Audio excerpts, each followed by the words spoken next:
Riley Reeson, and we just finished the book Miss Peregrine's Home for Peculiar Children. I'm going to get interviewed by my dad. Here's my dad, Fritz. Thank you, Riley. So, we spent a good 2 weeks reading this book, read it as a family, and took a few hours every other evening and read through this book. So, we read it. Why did we pick this book, did you think? Well, it's just, I don't particularly know, because it's just, I think it was a cool book because it had loops and it had lots of, I would say, science in it a little bit because of all the loops and the jumping from loops to loops. And it was a really good book, and we've heard of it before, and we thought we would try the book.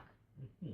And we've seen lots of different movies that were based on books, but have we ever read a book before we watched a movie before? I haven't, and I'm really excited. Yeah, so I thought this would be a good way to understand the differences between the book and what an author put into the book and what a director does in a movie. Yes.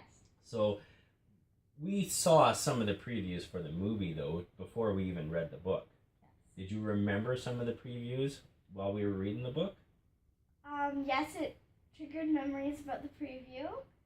So it has lots of stuff in common, and lots of stuff in what differences.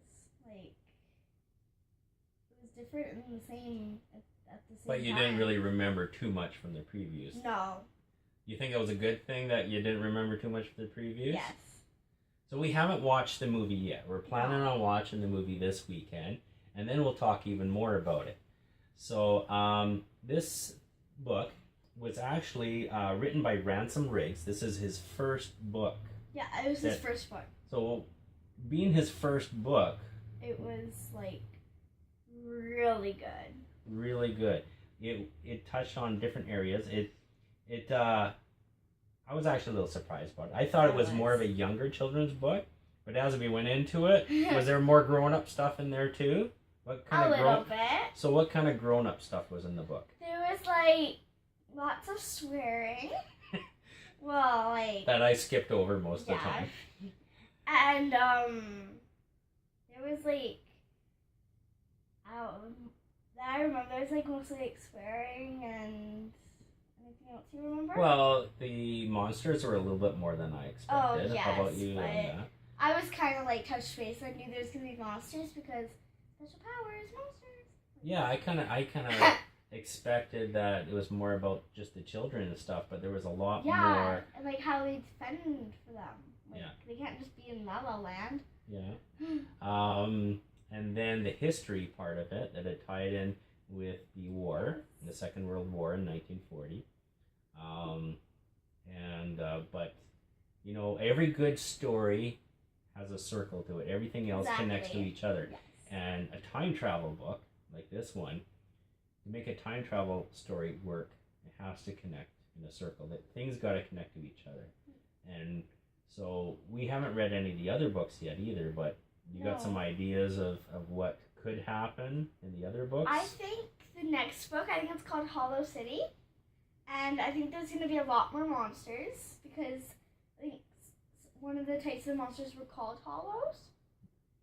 So I think there's going to be a lot more monsters in that book, a lot more fighting. And I think that would be a cool book. But yeah.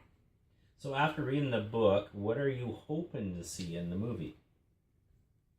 Well, I'm hoping to see Abe, the grandfather, and Jacob, and I'm hoping to see what the characters look like, if they're anything like what was in my mind. Do you think Abe's going to be old or young in the movie?